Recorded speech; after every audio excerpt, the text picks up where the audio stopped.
నమస్కారం. SRK city news కు స్వాగతం. ముందుగా ముఖ్యాంశాలు.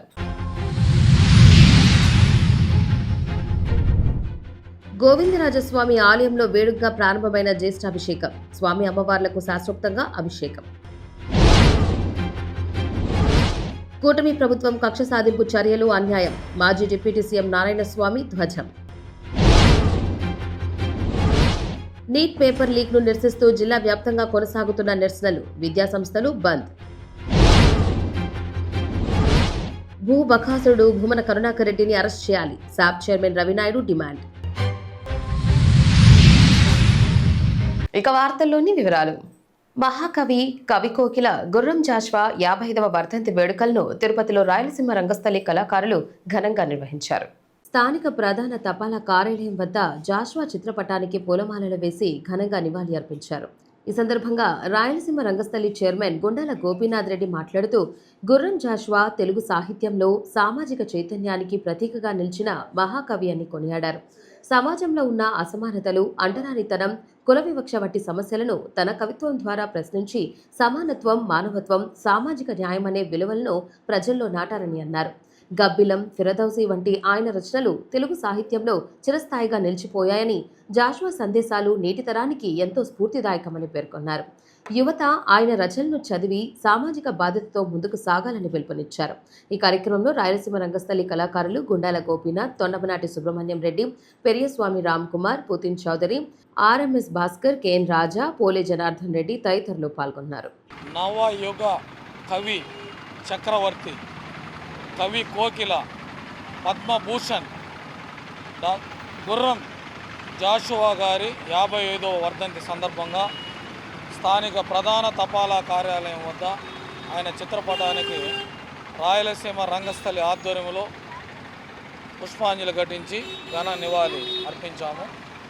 గుర్రం జాషువా గారు అంటరానితనాన్ని రూపుమాపేదానికి ఎంతో కృషి చేసిన మహనీయుడు, కవి చక్రవర్తి గుర్రం జాషువా గారు. ఆయన రచించిన గబ్బిలం, ఫిరదోసి వంటి రచనలు ప్రజల్ని ఎంతో ప్రభావితం చేసి చైతన్యం తీసుకుని వచ్చిన రచనలు గుర్రం జాషువా గారు. అలాగే ఆయన ఎన్నో రచనలు చేసి సమాజంలో మార్పు తీసుకుని వచ్చిన మహనీయుడు గుర్రం జాషువా గారు. ఆయనకు ఎన్నో రివార్డులు వచ్చిన తిరుపతిలో ఆయన కాలికి గండ పిండేరం తొడిగి ఏనుగు పైన ఊరేగించారంటే అంత గొప్ప కవి చక్రవర్తి మన గుర్రం జాషువా గారు. ఆయన బాటలో నేటి యువత పయనించాలి. ఆయన బాటలో మనం పయనిస్తే మన దేశం అభివృద్ధి చెంది నెంబర్ 1గా వస్తుంది. అందరూ సమానత్వమే, ప్రజలందరూ మనుషులంతా ఒక్కటే అని చాటి చెప్పిన కవి చక్రవర్తి గుర్రం జాషువా గారు. ఆయన వర్ధంతిని ఈరోజు జరుపుకుని రాయలసీమ రంగస్థలి ఘన నివాళి అర్పించారు. ఈ దేశ ప్రజల్ని మేలుకొల్పాడు ఒక వైతాళికుడిలాగా. రండి, ఈ అక్రమాలను అరికట్టండి. పేదవాడు లేదు, ధనికుడు లేదు, కులం లేదు, మతం లేదు, పుట్టిన ప్రతి మనిషి కూడా సమానత్వాన్ని పంచుకున్నాడు. ఇంకా ఏంటి అంటరానితనం అంటూ తన గేయాల ద్వారా, పద్యాల ద్వారా, కవితల ద్వారా ఈ సమాజాన్ని మేలుకొల్పిన మహాపురుషుడు గుర్రం జాషువా గారు. ఏమంటే ఆయన యొక్క అవార్డు కూడా నేను అందుకున్నాను. ఈ ఆల్రౌండ్ ఏకపాత్రమైన పోటీల్లో స్టేట్ మొత్తంలో కూడా ఆయన యొక్క అవార్డు నేను వేసిన ఏకపాత్ర కూడా భయం. సమాజంలో ప్రతి మనిషి బతకాలంటే ఆ భయాన్ని పోగొట్టుకోండి అన్న చెప్పినటువంటి మహాకవీశ్వరుడు గుర్రం జాషువా గారు. ఈరోజు రాయలసీమ రంగస్థలి వారి యొక్క 55వ వర్ధంతిని పురస్కరించుకొని వారి చిత్రపటానికి మా కళాకారులంతా నివాళులర్పించారు. వారికి మా యొక్క నమస్సుమాంజలు నివాళులర్పిస్తారు. రాష్ట్రంలో కూటమి ప్రభుత్వం అధికారంలోకి వచ్చినప్పటి నుంచి ప్రతిపక్ష నాయకులను లక్ష్యంగా చేసుకుని కక్ష సాధింపు రాజకీయాలకు పాల్పడుతోందని వైఎస్ఆర్ కాంగ్రెస్ పార్టీ నాయకులు తీవ్ర స్థాయిలో ధ్వజమెత్తారు. వైఎస్ఆర్సీపీ సీనియర్ నేత, మాజీ డిప్యూటీ సీఎం నారాయణస్వామి, పార్టీ అధికార ప్రతినిధి కోరముట్ల శ్రీనివాసులు గురువారం మీడియా సమావేశంలో మాట్లాడారు. వైఎస్ఆర్సీపీ నేత భూమన కరుణాకర్ రెడ్డి కుటుంబానికి చెందిన భూమి యొక్క కాంపౌండింగ్ వాల్ ను పోలీసులు అడ్డం పెట్టుకుని అర్ధరాత్రి వేళ కూల్చివేయడం పట్ల మాజీ డిప్యూటీ సీఎం నారాయణస్వామి తీవ్ర ఆగ్రహం వ్యక్తం చేశారు. ఎంత ఆశ్చర్యకరమైన విషయాలు జరుగుతున్నదంటే పవిత్రమైన దేవాలయాలు అయినటువంటి మన తిరుపతి అంటేనే పవిత్రత ప్రపంచమంతా తెలుసు. ఇంతవరకు నా సర్వీస్లో ఇటువంటి దోపిడీ విధానాలు అయిన ఆ దోపిడీ విధానాన్ని దేవుణ్ణే దోపిడీ విధానాలు తీసుకొని వచ్చి పెట్టి దేవస్థానాన్ని గురించి అక్కడ జరిగే అవకతవకల గురించి అక్కడ ఏ విధంగా జరుగుతున్నదని మన భూమన్ కరుణాకర్ రెడ్డి గారు ఉమ్మడి జిల్లా అధ్యక్షులు గారు పూర్తిగా వారు తెలియపరుస్తూ ప్రజల దృష్టిని అవినీతి పరంగా కాకుండా ఈ గవర్నమెంట్ వచ్చినాక ఏ విధంగా జరుగుతుందని చెప్పి గొంతెత్తి మాట్లాడే మన భూమన్ కరుణాకర్ రెడ్డి ఉమ్మడి జిల్లాకి అధ్యక్షులుగా వచ్చారు. నిన్న చూసినప్పుడు చంద్రబాబు నాయుడు గారు కూటమి ప్రభుత్వం అంటే చంద్రబాబు నాయుడు గారే ఆయన ఎందుకో ఇంతకుముందు 3 పర్యాల నుండి ఇటువంటి కార్యక్రమాలు ఎప్పుడు కూడా చేయలేదు. ఇప్పుడు ఆర్థిక వనరులను దెబ్బతీస్తే తప్ప మనకి ఎవరు కూడా భయపడరు. ఎన్ని చేసినా వైఎస్ఆర్ పార్టీకి సంబంధించిన వాళ్ళు ఖచ్చితంగా వాళ్ళు జైలుకి పంపించినా ఇంకోటి పంపించినా వాళ్ళు ధైర్యంగా మన యొక్క తప్పుల్ని ఎత్తి చూపిస్తున్నారు, క్వశ్చన్లు వేస్తున్నారు. దీనికి కారణాలు ఏమంటే ఆర్థిక విధానాన్ని మనం పూర్తిగా దెబ్బతీయాలనే దృక్పథంతోనే 2004లో తిరుచానూరు గ్రామ పంచాయతీలో భూమన్ కరుణాకర్ రెడ్డి గారు అంతకుముందు భూములు కలిగిన యాజమాన్యం వాళ్ళు ఎన్నో సంవత్సరాల నుంచి పైరు చేస్తుంటే వారి యాజమాన్యం కింద అది పర్ఫెక్ట్గా ఉంది, అది సెటిల్మెంట్ పట్టకు సంబంధించిందని దృక్పథంతోనే 24లో కొనడం జరిగింది. అక్కడ వారు మామిడి చెట్లు కూడా పెట్టించినట్టు అనిపిస్తూ ఉంది. కానీ అక్కడ 3 కంప్లీట్గా ఆ ల్యాండ్ చుట్టూ కాలువలు ఉండేదానివల్ల ఫ్లడ్స్ వచ్చినప్పుడు అది చాలా డ్యామేజ్ అవుతుండింది. అందుకని దానికి ప్రొటెక్ట్ వాల్ మాదిరిగా ఆయన కడితే ఈరోజు ఆయన దెబ్బతీయాలని ఆర్థికంగా ఆయన్ని హింసించాలని ఆర్థికంగా వనరుల్ని పూర్తిగా దెబ్బతీస్తేనే మనకు భయపడతాడని దృక్పథంతోనే నిన్న వాల్ కంప్లీట్గా ప్రొటెక్ట్ వాల్ని ధ్వంసం చేయటం. అందులో పోలీసు వ్యవస్థని ఎట్లా తీసుకున్నారంటే పోలీసుని ఆయుధంగా తీసుకున్నారు. పోలీసుల ద్వారా పరిపాలించే కార్యక్రమాలు ఈ కూటమి ప్రభుత్వం 2 సంవత్సరాలుగా చేస్తుంది. ఆ విధంగా వారి కంప్లీట్గా ఆ గోడల్ని అంటే మీకు తెలుసు కాంపౌండ్ వాళ్ళని మొత్తం కూడా తీసివేయడం జరిగింది. కానీ అంతకుముందు ఒక 2-3 నెలలకు ముందు ఒక నోటీసు కూడా ఇచ్చుండారు. ఆ నోటీసు అంటే వాళ్ళ నోటీసుకు హైకోర్టుకి పోతే ఒక నోటీసు కూడా ఏమని ఇచ్చారంటే దాన్ని ఎంక్వైరీ చేసి దానిపైన ఏమిటి కరెక్ట్ అని వాళ్ళకి ఎంక్వైరీ చేసి దానిపైన నిజాలు తేల్చండి అని చెప్పిస్తే దాన్ని కనీసం నోటీసు కూడా ఇవ్వకుండా పూర్తిగా ఈ విధంగా ధ్వంసం చేశారు. ఈ విధంగా పోలీసులు కూడా 300 మంది 400 మంది పోయి ఈ విధంగా కొట్టి ధ్వంసం చేయటం మంచిది కాదు. పోలీసు వ్యవస్థ కూడా ఒక ఆయుధంగా తీసుకొని వారి ద్వారా పరిపాలించే పద్ధతిని చంద్రబాబు స్వస్తి చెప్పాల్సిందిగా మీ ద్వారా నేను ప్రభుత్వాన్ని కోరుతున్నాను. తిరుపతి తిలక్ రోడ్లోని ప్రముఖ శ్రీ కరుమారియమ్మ దేవాలయంలో జరుగుతున్న ఆడినెల మహోత్సవాలు ఆధ్యాత్మిక శోభతో భక్తి శ్రద్ధల నడుమ వైభవంగా సాగుతున్నాయి. వేడుకల్లో భాగంగా 2వ శుక్రవారం అమ్మవారు భక్తులకు శాకంబరీదేవి అలంకరణలో దివ్య దర్శనమిచ్చారు. ఉదయం ఆలయ అర్చకులు అమ్మవారికి పంచామృత అభిషేకం నిర్వహించి పట్టు వస్త్రాలతో సుందరంగా అలంకరించారు. అనంతరం వివిధ రకాల తాజా కూరగాయలతో అమ్మవారిని శాకంబరీదేవిగా దివ్యంగా తీర్చిదిద్దారు. తిరుపతి శ్రీ కరుమారియమ్మ తల్లి దేవాలయంలో ప్రతి ఏడు ఆడి మాసంలో నెల రోజుల పాటు అంగరంగ వైభవంగా అమ్మవారికి ఉత్సవాలు జరుగుతాయి. ఈ ఆడి మాసంలో ఈరోజు 2వ శుక్రవారము వేకువజామునే అమ్మవారికి ప్రత్యేక అభిషేకాలు చేసి తదనంతరం ఈరోజు కాయగూరలతో అమ్మవారిని సుందరంగా అలంకరించి శాకాంబారి అలంకరించి భక్తులకు దర్శన భాగ్యం కల్పించారు. ఆలయ చైర్మన్ నాగేశ్వరరావు యాదవ్ గారు, అలాగే పూజారి వేలాయుధం గారు మాకంతా దర్శన భాగ్యం కల్పించారు. అమ్మవారి దర్శనం ఈ శాకాంబరి అలంకారం రేపు సాయంత్రం వరకు ఉంటుంది. తిరుపతి పట్టణ ప్రజలు అందరూ వచ్చేసి ఈ అమ్మవారిని దర్శించుకోండి. అమ్మవారిని దర్శించుకుంటే కోరిన కోరికలు నెరవేరుతాయి. అందువల్ల ప్రతి ఒక్కరూ వచ్చి శాకాంబరి అలంకారంలో ఆడి నెలలో కరిమారియమ్మ తల్లిని దర్శించుకుంటే అన్ని శుభాలే జరుగుతాయి. అందరూ వచ్చి దర్శించుకోండి.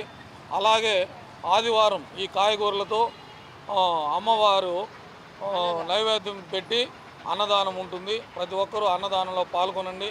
అలాగే ఇంకా 5 శుక్రవారాలు విశేషంగా గాజుల అలంకారం, గంధం అలంకారం, ఇలా అన్ని అలంకారాలు ఈ ఆడి మాసంలో ఉంటుంది. అందరూ వచ్చి భక్తులు వచ్చి అమ్మవారిని దర్శించుకొని అమ్మవారి కృప పాత్రలు కావాలని కోరుకుంటున్నాను. ఓం ఆది పరాశక్తి నమః రేణుకాంబాదేవ్యై నమః పరాభవనామ సంవత్సరం ఆడి నెల సందర్భంగా 2వ శుక్రవారం తెల్లారితే 2:30 నుంచి అభిషేకం అలంకారం అంతా చేసి శాకంబరి అలంకారం చేసి అందరూ జనాలు వచ్చి దర్శనం చేసుకోవడానికి అందరూ రావాలి. తిరుపతి శ్రీ గోవిందరాజ స్వామివారి ఆలయంలో 3 రోజుల పాటు నిర్వహించనున్న జ్యేష్ఠాభిషేక మహోత్సవాలు శుక్రవారం వైభవంగా ప్రారంభమయ్యాయి. ప్రతి ఆషాఢ మాసంలో శ్రీ గోవిందరాజ స్వామివారికి జ్యేష్ఠాభిషేకం నిర్వహించడం ఆలయ సంప్రదాయంగా కొనసాగుతోంది. ఈ సందర్భంగా ఉదయం సుప్రభాత సేవ అనంతరం స్వామివారికి నిత్య కైంకర్యాలు నిర్వహించారు. ఉదయం 8 గంటల నుంచి శతకలశ స్నాపనం, మహాశాంతి హోమం శాస్త్రోక్తంగా చేపట్టారు. అనంతరం ఆలయంలోని కళ్యాణ మండపంలో శ్రీదేవి భూదేవి సమేత శ్రీ గోవిందరాజ స్వామివారి ఉత్సవమూర్తులకు స్నపన తిరుమంజనం ఘనంగా నిర్వహించారు. పాలు, పెరుగు, తేనె, చందనం, పసుపు, కొబ్బరి నీటితో విశేష అభిషేకం చేసి అనంతరం స్వామివారి కవచాలకు ప్రత్యేక పూజలు నిర్వహించి కవచాదివాసం చేశారు. సాయంత్రం 5:30 శ్రీదేవి భూదేవి సమేత శ్రీ గోవిందరాజ స్వామివారు తిరుచిపై ఆలయ 4 మాడ వీధుల్లో విహరించి భక్తులకు దివ్య దర్శనమిచ్చారు. ఈ కార్యక్రమంలో పెద్ద జిఆర్ స్వామి, చిన్న జిఆర్ స్వామి, ఆలయ ఏవో నారాయణ చౌదరి, టెంపుల్ ఇన్స్పెక్టర్ ధనంజయులు, ఆలయ అర్చకులు, అధికారులు, విశేష సంఖ్యలో భక్తులు పాల్గొన్నారు. ప్రభుత్వ పాఠశాలలో చదివి ఉన్నత స్థాయికి చేరుకున్న పూర్వ విద్యార్థులు తమ పాఠశాలల అభివృద్ధికి భాగస్వాములు కావాలని తిరుపతి జిల్లా కలెక్టర్ వెంకటేశ్వర్ పిలుపునిచ్చారు.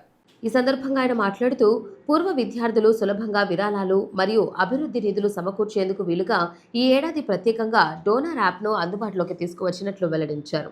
ప్రభుత్వ పాఠశాలలో చదువుకొని ఉన్నత శిఖరాలను అధిరోహించిన ప్రతి ఒక్కరూ ఈ యాప్ ద్వారా తమ మాతృ సంస్థల అభివృద్ధికి తోడ్పడాలని కోరారు.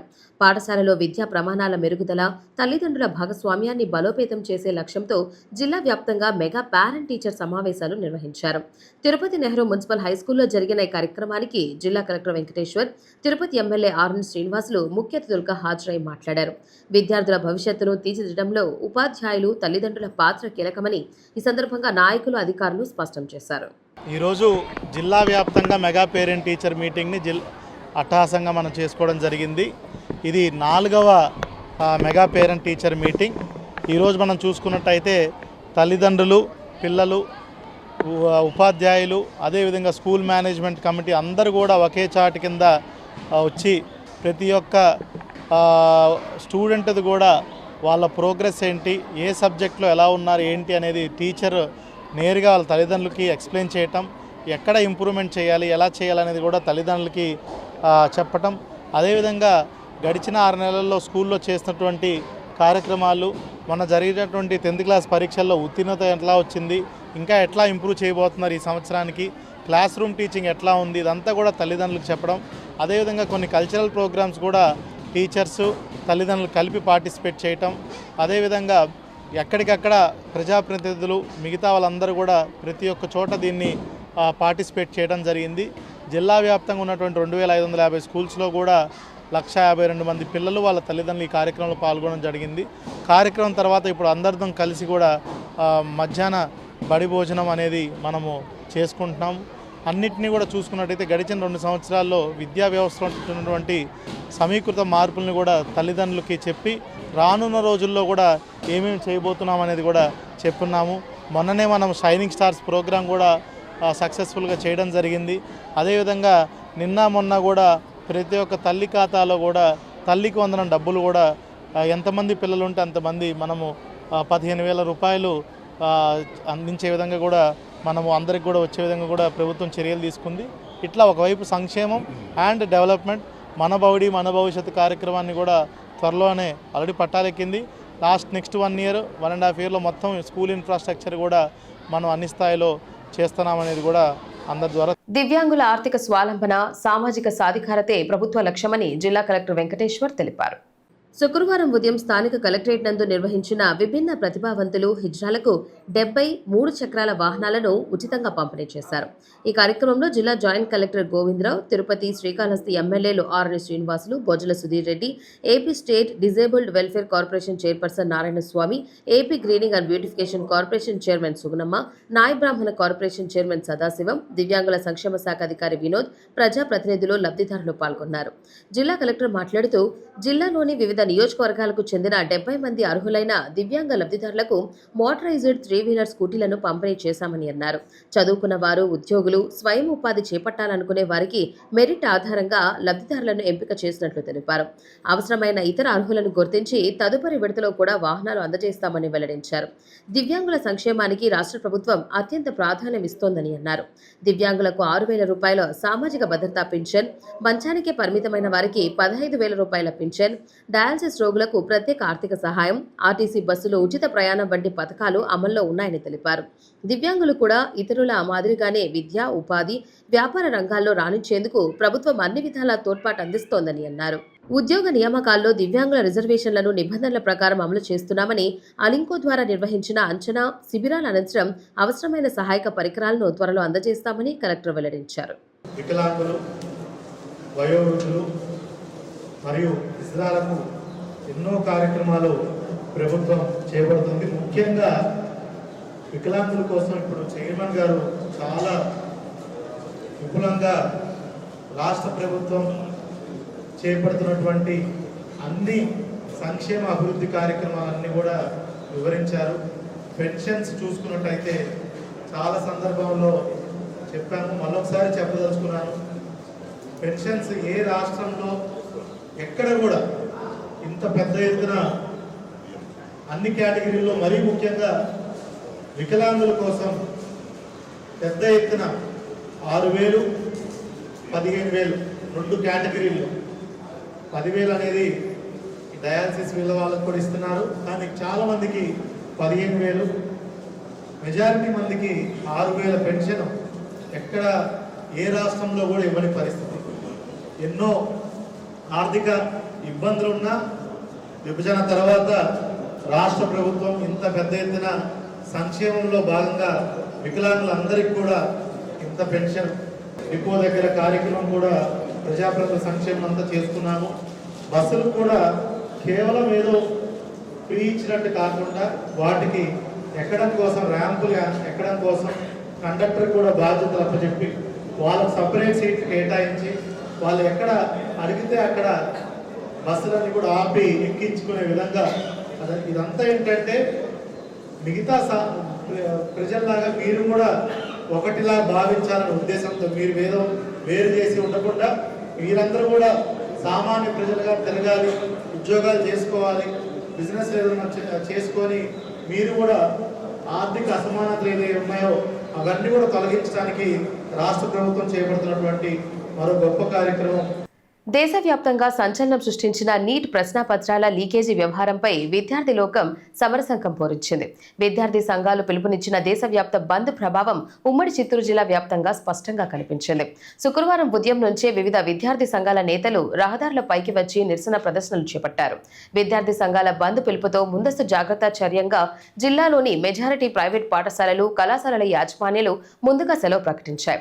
బంద్ కారణంగా విద్యా సంస్థలు మూతపట్టడంతో పలు ప్రాంతాల్లో నిర్మానుష్య వాతావరణం నెలకొంది.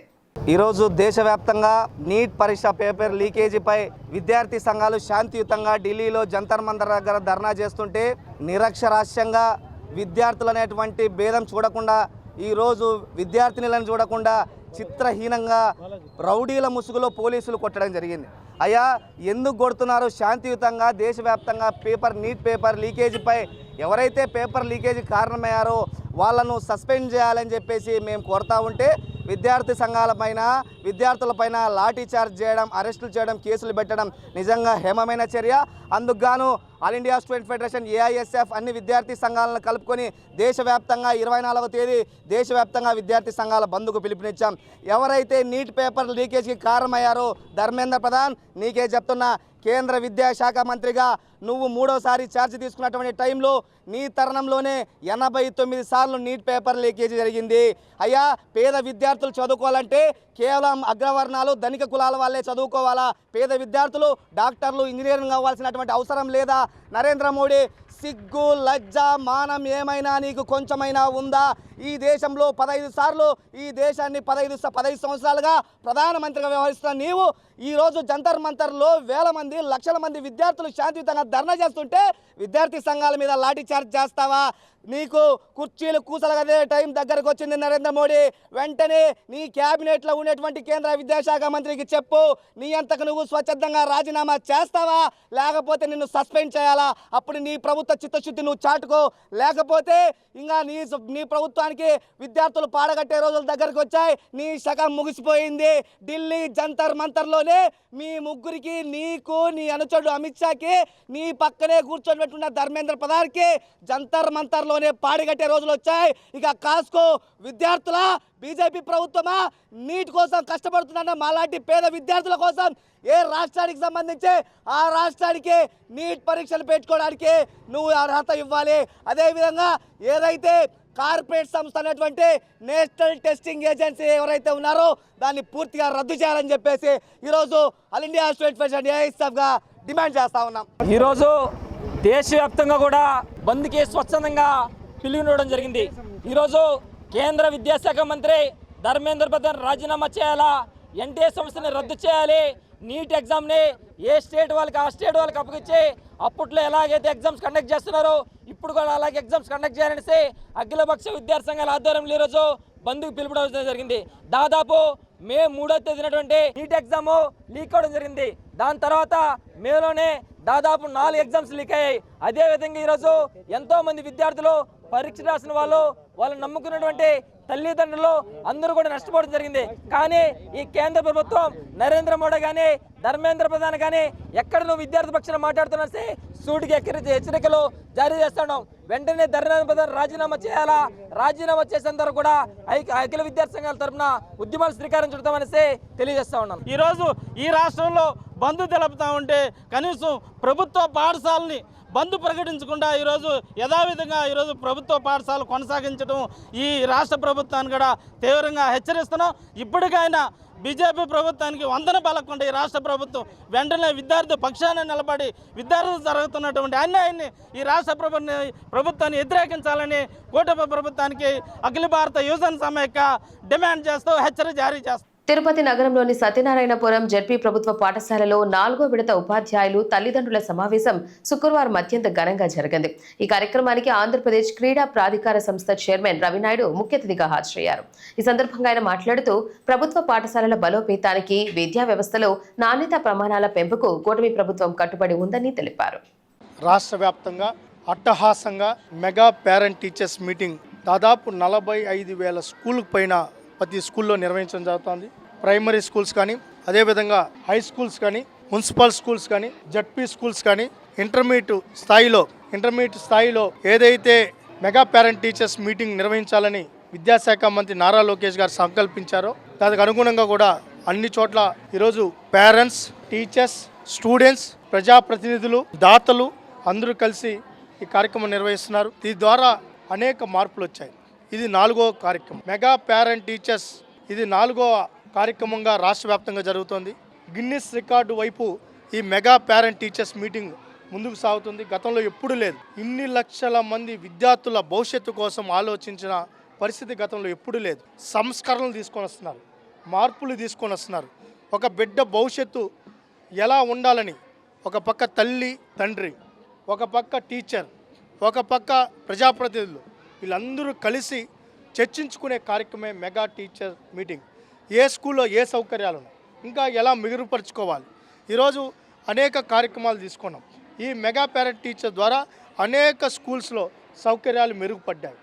అనేక కార్యక్రమాలకు శ్రీకారం చుట్టడం జరిగింది. టీచర్స్లో నాణ్యత పెరిగింది.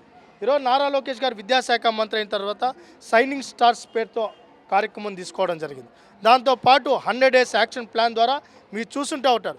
ప్రైవేట్ స్కూల్స్కు ధీటుగా ఈరోజు ప్రభుత్వ పాఠశాలలో కూడా ర్యాంకులు వచ్చే పరిస్థితి. ర్యాంకులు వచ్చిన విద్యార్థుల్ని ఈరోజు అన్ని పత్రికల్లో ప్రధాన శీర్షికల్లో వాళ్ళ ఫోటోలతో కూడా ముద్రించడం జరిగింది. ఈరోజు విదేశాలకు మన టీచర్స్ని పంపించి ఆ దేశాల్లో ఏ విధంగా ట్రైనింగ్ జరుగుతుంది, బెస్ట్ ట్రైనింగ్ ఏ దేశంలో ఉంది, సింగపూర్లో ఉన్న బెస్ట్ ఏదైతే టీచింగ్ ఉందో ఆ టీచింగ్ని గవర్నమెంట్ స్కూల్లోకి తీసుకొని రావాలనే కార్యక్రమం తీసుకోవడం జరిగింది. దాంతోపాటు ఈరోజు స్టూడెంట్స్లో ఉన్న నైపుణ్యాన్ని పెంచే కార్యక్రమం తీసుకున్నాం. ఈరోజు క్రీడల్లో కానీ అదేవిధంగా సైంటిస్ట్ అవ్వాలంటే సైంటిస్ట్, వాళ్ళు ఏ రంగంలో రాణించాలనుకుంటే ఆ రంగంలో రాణించే విధంగా వాళ్ళందరినీ కూడా సైనింగ్ స్టార్స్ పేరుతో గుర్తించే కార్యక్రమం కూడా శ్రీకారం చుట్టడం జరిగింది. ఈరోజు ఒకసారి మన స్కూల్లోకి వెళ్తే నాణ్యమైన భోజనం, మధ్యాహ్న భోజనం అమలు జరుగుతుంది. గతంలో మనం చూసాం మధ్యాహ్న భోజనాన్ని తీసేసిన పరిస్థితి, పేద విద్యార్థులకు మధ్యాహ్న భోజనం వెనక్కి తీసేశారు. దాంతోపాటు గతంలో అమ్మఒడి పేరుతో ఒక బిడ్డకి ఇచ్చి మిగతా ఇద్దరు బిడ్డలు ఉంటే ఇద్దరు కానీ ముగ్గురు ఉంటే ముగ్గురిని కూలి పనికి పంపించే పరిస్థితి గతంలో ఉంది. ఈరోజు అనేక మంది తల్లులు వాళ్ళ కన్నీటి పర్యంతమయ్యారు. ఒక బిడ్డను చదివించి ఒక బిడ్డను కూలికి పంపించాలంటే మా గుండె తలుక్కుపోతుంది. ఒక బిడ్డ చదువుకొని ఇంకో బిడ్డ కూలీ నాలీ చేసుకుంటే ఆ బిడ్డ భవిష్యత్తు ఏందని చెప్పి ఆర్తనాదాలు పెట్టిన తల్లుల మాట విని నారా లోకేష్ గారు రోజు మాట్లాడడం జరిగింది. ఎంతమంది బిడ్డలు ఉంటే అంతమందికి అర్హత కలిగిన ప్రతి ఒక్కరికి ఈరోజు తల్లికి వందన కార్యక్రమాన్ని అమలు చేస్తామని చెప్పాం. ఇచ్చిన మాట ప్రకారం ఈరోజు 10,000 కోట్ల పైన నిధులు ఈరోజు తల్లుల ఖాతాలో జమ చేయడం, ఈరోజు ఆ తల్లుల ఆనందం చూస్తే అవధులు లేకుండా ఉన్నాయి. ఈరోజు బిడ్డలు ఆనందంగా ఉన్నారు, తల్లిదండ్రులు ఆనందంగా ఉన్నారు, టీచర్స్ హ్యాపీగా ముందుకెళ్తున్నారు. మెగా డిఎస్సి పేరుతో 16,000 మంది టీచర్ల పోస్టులు భర్తీ చేసినప్పుడు ఈరోజు 1 క్లాస్ 1 టీచర్ అనే కార్యక్రమంతో ముందుకెళ్తున్నాం. భవిష్యత్తులో ఈ రాష్ట్రం ఒక రోల్ మోడల్గా విద్యాశాఖలో ఉంటుందని కూడా తెలియజేసుకుంటాం. తిరుమల డౌన్ ఘాట్ రోడ్లోని మామండూరు మిట్ట వద్ద గల ఆంజనేయ స్వామి ఆలయం సమీపంలోని చిన్న ఆంజనేయ స్వామి విగ్రహం అపహరణకు గురైన కేసును తిరుపతి జిల్లా పోలీసులు అత్యంత వేగంగా గంటల వ్యవధిలోనే ఛేదించారు. విగ్రహాన్ని అపహరించిన నిందితుడిని అదుపులోకి తీసుకోవడంతో పాటు దొంగిలించిన విగ్రహాన్ని పోలీసులు స్వాధీనం చేసుకున్నారు. తిరుపతి జిల్లా ఎస్పీ కార్యాలయంలో ఏర్పాటు చేసిన విలేకరుల సమావేశంలో వివరాలను ఏఎస్పీ రవి మనోహరాచారి మీడియాకు వెల్లడించారు. నిన్నటి దినం తెల్లవారుజామున సుమారు 3-3:15 గంటలకు మన తిరుమల డౌన్ ఘాట్ రోడ్లో పెద్ద ఆంజనేయ స్వామి విగ్రహం ఉంది కదా, 7th మైల్, అక్కడ ఆ ఆంజనేయ స్వామి పెద్ద విగ్రహం దగ్గర ఉన్నటువంటి ఒక చిన్న విగ్రహాన్ని ఒక గుర్తు తెలియని వ్యక్తి తీసుకెళ్ళాడు. దాని మీద కేసు కట్టడం జరిగింది. దీంట్లో మనకున్నటువంటి సాంకేతికమైనటువంటి ఆధారాల ద్వారా మనకు తెలిసింది ఏంటంటే, ఒక వ్యక్తి లైట్ ఎల్లో కలర్ డ్రెస్ వేసుకొని గోవిందమాలకు సంబంధించినటువంటి ఒకటి ఇది కండువా వేసుకొని స్వామివారి దగ్గర నుంచి ఆ చిన్న తీసుకొని వెళ్ళిపోతాడు అనేటువంటిది మనకు వీడియో క్లిప్పింగ్స్లో కనిపించినటువంటిది మీకు కూడా తెలుసు. ఆ విషయం మీరు కూడా ప్లే చేశారు. సో దానికి సంబంధించి సాంకేతికంగా ఇతను ఎవరు, ఎక్కడి నుంచి వచ్చాడు, back to back front to front అలా చూసుకుంటూ వెళితే మనకు ఈ కేసులో ముద్దాయి పొన్నూరు జశ్వంత్ కుమార్ అని మనకు ఎస్టాబ్లిష్ అయిపోయింది. ఇతను టీ నగరపాలెం భీమునిపట్నం విశాఖపట్నం జిల్లాకు సంబంధించిన వ్యక్తిగా మనకు ఎస్టాబ్లిష్ అయింది. అయితే ఈ కేసు జరిగినప్పటి నుంచి రాష్ట్ర ప్రభుత్వం ప్రతిష్టాత్మకంగా తీసుకొని, అదేవిధంగా ప్రభుత్వం మన తిరుపతి జిల్లా ఎస్పీ గారిని సుబ్బరాయుడు సార్ని, అదేవిధంగా టీటీడీకి సంబంధించిన సివిఎస్ఓ మురళీకృష్ణ సార్ని ఇద్దరికీ తగినటువంటి ఆదేశాలు ఇస్తూ ఈ కేసును వీలైనంత త్వరగా డిటెక్ట్ చేయాలని ఆదేశాలు రావడం జరిగింది. సో ఆ ఆదేశాల మీద ఇమీడియట్గా దాదాపు 15 బృందాలను, ప్రత్యేకమైన బృందాలను అరేంజ్ చేసి సమన్వయం చేసుకుంటూ ఎక్కడెక్కడ అనేటువంటి అన్నీ కూడా సేకరించిన తర్వాత ఇతను విశాఖపట్నం జిల్లాకు సంబంధించిన వాడుగా తెలిసింది. సో ఇమీడియట్గా ఒకవేళ వెళితే విశాఖపట్నం వెళుతాడనే ఒక కారణంతో అని ఒక సందేహంతో మేము మాకు సంబంధించిన టీమ్స్ని అంతా డిస్పాచ్ చేస్తూ, అదేవిధంగా రైల్వే పోలీస్ వారికి కూడా సమాచారం ఇవ్వడం జరిగింది. సో ఆ పర్టికులర్ సమయంలో ఒక ట్రైన్ పోతూ ఉంటే ఆ ట్రైన్లో మా ప్రత్యేకమైన బృందాలను ఎక్కించి గాలిస్తే అతను దొరికాడు. అతన్ని అదుపులోకి తీసుకోవడం జరిగింది. ఆ తర్వాత తీసుకొని వచ్చి అరెస్ట్ చేసి అతన్ని విచారిస్తే ఏంటంటే, అతను బీటెక్ డిగ్రీ చదువుకున్నాడు, నిరుద్యోగి, తల్లిదండ్రులు గత 3-4 సంవత్సరాలుగా అతను చాలా మానసిక వేదనతో ఉన్నాడు, డిప్రెషన్లో ఉన్నాడు అతను. అయితే ఇతను ఈ నెల 5వ తేదీ కొంతమంది వాళ్ళతో కలిసి తిరుమలకు నడకదారిలో వచ్చాడు. వచ్చినప్పుడు వెళుతూ స్వామివారిని, ఆంజనేయ స్వామివారిని దర్శించుకున్నాడు. అప్పుడు చూశాడు ఈ విగ్రహాన్ని. ఎంత ముచ్చటగా ఉంది, ఎంత ముచ్చట ఉంది, కాబట్టి దీన్ని మనం తీసుకెళ్ళి మనం ఇంట్లో పెట్టుకుంటే బాగుంటుందో, ఇంకెక్కడో పెట్టుకుంటే పూజ చేసుకుంటే బాగుంటుందో అనేటువంటి అతనికి దాని మీద అప్పుడు ఆశ కలిగింది. అంటే మంచి ఉద్దేశమో చెడ్డ ఉద్దేశమో సబ్సిక్వెంట్గా విచారిస్తాం. సో దానివల్ల ఏమైపోయింది, ఆ రోజు వెళ్ళిపోయాడు, అయిపోయింది. మళ్ళీ 20వ తేదీ అతను దర్శనానికి రావడం జరిగింది. దర్శనం చేసుకున్న వెంటనే 21వ తేదీ 21 కదా 22 నిన్న 22వ తేదీ తెల్లవారుజామున 3 గంటలకు మామూలుగా జిఎన్సీ టోల్ గేట్కు వెహికల్స్ వదులుతారు కిందికి. అప్పుడు ఒక జీప్ ఎక్కి ఆ జీప్లో ఎక్కిన తర్వాత జీప్ అతనితో చెప్తాడు, అయ్యా నేను ఆంజనేయ స్వామికి దండం పెట్టుకొని రావాలా, ఒక్క నిమిషం ఆపండి అని. సో అక్కడ ఒక నిమిషం ఆపిన వెంటనే ఇతను పరుగున వస్తాడు, దండం పెట్టుకుంటాడు, ఆ విగ్రహం తీసుకుంటాడు, షాల్లో కప్పుకుంటాడు, నేరుగా మళ్ళీ బండి ఎక్కుతాడు.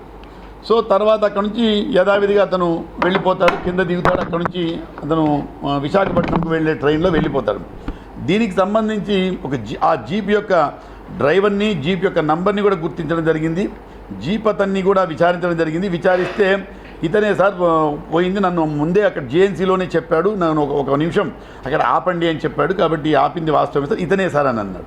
సో దాన్ని దృష్టిలో పెట్టుకొని కాబట్టి దీనిలో తిరుమల పోలీస్ బృందం అడిషనల్ ఎస్పీ రామకృష్ణ గారి ఆధ్వర్యంలో, అదేవిధంగా మిగతా మా ఎస్పీ గారి ఆధ్వర్యంలో కూడా డిఫరెంట్ బృందాలుగా ఏర్పడి అతి తక్కువ సమయంలో దీన్ని ఛేదించడం జరిగింది. ఆంధ్రప్రదేశ్ గ్రామ వార్డు సచివాలయ ఉద్యోగుల సమస్యల పరిష్కారం, హక్కుల సాధన కోసం జాయింట్ యాక్షన్ కమిటీ ఆధ్వర్యంలో తొలిదశ ఉద్యమ కార్యాచరణలో భాగంగా రాయలసీమ ప్రాంతీయ సమావేశాన్ని నిర్వహిస్తున్నట్లు జేఏసీ రాష్ట్ర ప్రధాన కార్యదర్శి జగదీష్ తెలిపారు. శుక్రవారం తిరుపతి ప్రెస్ క్లబ్లో ఏర్పాటు చేసిన విలేకరుల సమావేశంలో సభ్యులతో కలిసి ఆయన మాట్లాడారు. రాష్ట్ర వ్యాప్తంగా ఉన్నటువంటి గ్రామ వార్డు సచివాలయ ఉద్యోగ మిత్రులందరికీ నమస్కారం. నా పేరు బగ్గా జగదీష్. నేను జీడబ్ల్యూఎస్సీ జేఏసీ రాష్ట్ర ప్రధాన కార్యదర్శి. ఏదైతే గ్రామ వార్డు సచివాలయ ఉద్యోగులకి గత 6.5 ఏళ్లుగా ఉన్నటువంటి ఆర్థిక మరియు ఆర్థికేతర సమస్యల మీద గత సంవత్సరం అక్టోబర్ మాసంలో ఉద్యమం దిశగా అడుగులు వేసినప్పుడు అప్పటి సెక్రటరీ గారు అయినటువంటి శ్రీ కాటంనేని భాస్కర్ గారు చర్చలకు పిలిచి ఇరు జేఏసీలని 45 రోజుల్లో మీ సమస్యల మీద తుది నిర్ణయం కానీ పరిష్కారం దిశగా తీసుకువెళ్తామని చెప్పి హామీ ఇవ్వడంతో ఉవ్వెత్తినగిసినటువంటి ఆ ఉద్యమాన్ని ఆ రోజు గౌరవ ప్రభుత్వ పెద్దల మాటలు విని ఆ రోజు అక్కడితో ఆపివేశాము. ఆపివేసిన తర్వాత మా యొక్క ఆర్థిక కానీ ఆర్థికేతర ఉద్యోగ జీవితాల్లో ఏమైనా మార్పు వచ్చిందని చూసుకుంటే ఈనాటికి అంటే అక్టోబర్ నుంచి దాదాపు జూలై మాసానికి వచ్చాం. ఈ 10 నెలలు, ఈ 9 నెలల 10 నెలల మాసంలో మా మీద ఒకంత ఒత్తిడి లేదంటే పనిభారం పెరిగింది. అదేవిధంగా మాకేదైతే సమస్యలు పరిష్కారం దిశగా చూపెడతామని చెప్పారో ఆ సమస్యలు నేటి వరకు పరిష్కారం దిశగా వెళ్ళకపోగా దానికి తోడు మరిన్ని సమస్యలు జడ్లెన్ చేస్తూ ప్రమోషన్ ఛానల్ ఏదైతే ఉందో అర్బన్లో అయితే మరీ దారుణంగా ఎవరైనా ఒక ఉద్యోగికి ప్రమోషన్ వస్తే అతని యొక్క జీతం కానీ లేదంటే అతని యొక్క ప్రమోషన్లో అతని ఉద్యోగ స్థాయి కానీ పెరగాలి.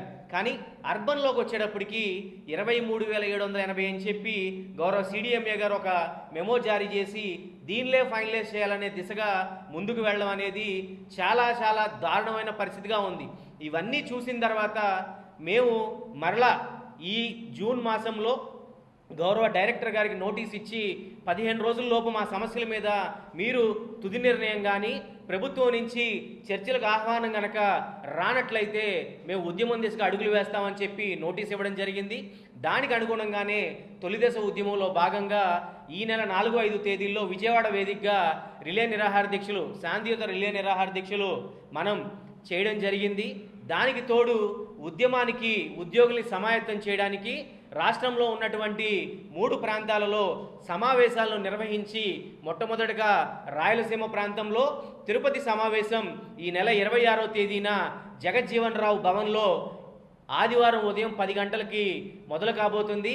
ఇక్కడి నుంచి తిరుపతి వేదికగా రాయలసీమలో ఉన్నటువంటి గ్రామ వార్డు సచివాలయ ఉద్యోగ మిత్రులందరికీ ఇస్తున్నటువంటి పిలుపు ఏంటంటే ఇది మన యొక్క ఐక్యత కోసం, మన యొక్క సమస్యల పరిష్కారం కోసం చేస్తున్నటువంటి సభ కాబట్టి రాయలసీమ ప్రాంతంలో ఉన్నటువంటి ప్రతి ఒక్క సచివాలయ ఉద్యోగి ఇది మన కోసం, మన భవిష్యత్తు కోసం అని చెప్పి నిర్ణయం తీసుకొని ప్రతి ఒక్కరు కూడా ఆదివారం సెలవు దినం నాడు జగజ్జీవన్ రావు భవన్లో జరుగుతున్నటువంటి సభకి పెద్ద ఎత్తున హాజరయ్యి మన యొక్క ఐక్యతని చాటి చెప్పి తదనంతరం జరగబోయే సభలకి ఒక ఐక్యతగా నిలవాలని చెప్పి తెలియజేసుకుంటూ, సబ్ రిజిస్టర్ కార్యాలయాల ప్రైవేటీకరణ, కొన్ని పత్రికలు, టీవీ ఛానల్లో వస్తున్న వార్తలు పూర్తిగా అసత్యమని, ఊహాగానాలని తిరుపతి జిల్లా రిజిస్టర్ స్పష్టం చేశారు.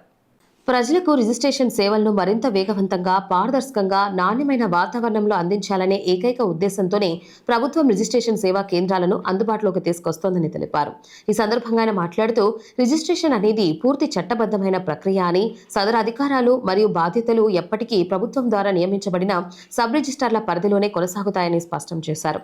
వర్తమానంలో అమల్లో ఉన్న రిజిస్ట్రేషన్ చట్టాలు, నిబంధనలు మరియు ప్రక్రియల్లో ఎలాంటి మార్పు లేదని, అవి యథావిధిగా అమల్లో ఉంటాయని పేర్కొన్నారు. సబ్ రిజిస్టర్ కార్యాలయాల పేరుతో కొందరు మధ్యవర్తులు, దళారులు ప్రజలను మోసం చేస్తూ అనధికారిక వసూళ్లకు పాల్పడుతున్నట్లు శాఖ దృష్టికి వచ్చిందని, ఈ దళారీ వ్యవస్థను వేరుతో సహా అరికట్టడానికే ఆర్ఎస్కేల ద్వారా పటిష్టమైన ఫ్రంట్ ఆఫీస్ వ్యవస్థను ప్రవేశపెడుతున్నామని వెల్లడించారు. అధునాతన సాంకేతిక పరిజ్ఞానం మరియు మెరుగైన వస్తువుల ద్వారా సేవల నాణ్యతను, వేగాన్ని పెంచడమే ఈ విధానం ముఖ్య లక్ష్యమని వివరించారు. దస్తావేజుల నమోదు మరియు ఇతర సేవల కోసం ప్రజలు ఎట్టి పరిస్థితుల్లోనూ మధ్యవర్తులను గాని, దళారులను గాని ఆశ్రయించవద్దని కోరారు. నేరుగా కార్యాలయానికి వచ్చి అందుబాటులో ఉన్న ఆధునిక సేవలను వినియోగించుకోవాలని సూచించారు. డేటా ఎంట్రీ, దస్తావేజుల తయారీ నుండి రిజిస్ట్రేషన్ ప్రక్రియ పూర్తయ్యే వరకు అన్ని దశల్లోనూ కార్యాలయ సిబ్బంది ప్రజలకు పూర్తి సహాయ సహకారాలు అందిస్తారని తెలిపారు. ప్రజా ప్రయోజనార్థం ప్రవేశపెడుతున్న ఈ నూతన సంస్కరణలకు ప్రజలందరూ సహకరించాలని విజ్ఞప్తి చేశారు. వార్తలు ముగించే ముందు ముఖ్యాంశాలు మరోసారి. గోవిందరాజస్వామి ఆలయంలో వేడుకగా ప్రారంభమైన జ్యేష్ఠాభిషేకం, స్వామి అమ్మవార్లకు శాస్త్రోక్తంగా అభిషేకం. కూటమి ప్రభుత్వం కక్ష సాధింపు చర్యలు అన్యాయం, మాజీ డిప్యూటీ సీఎం నారాయణస్వామి ధ్వజం. నీట్ పేపర్ లీక్ ను నిరసిస్తూ జిల్లా వ్యాప్తంగా కొనసాగుతున్న నిరసనలు, విద్యాసంస్థలు బంద్. భూ బకాసురుడు భూమన కరుణాకర్ రెడ్డిని అరెస్ట్ చేయాలి, శాప్ చైర్మన్ రవినాయుడు డిమాండ్. ఈ వార్తలు ఇంతటితో సమాప్తం. నమస్కారం.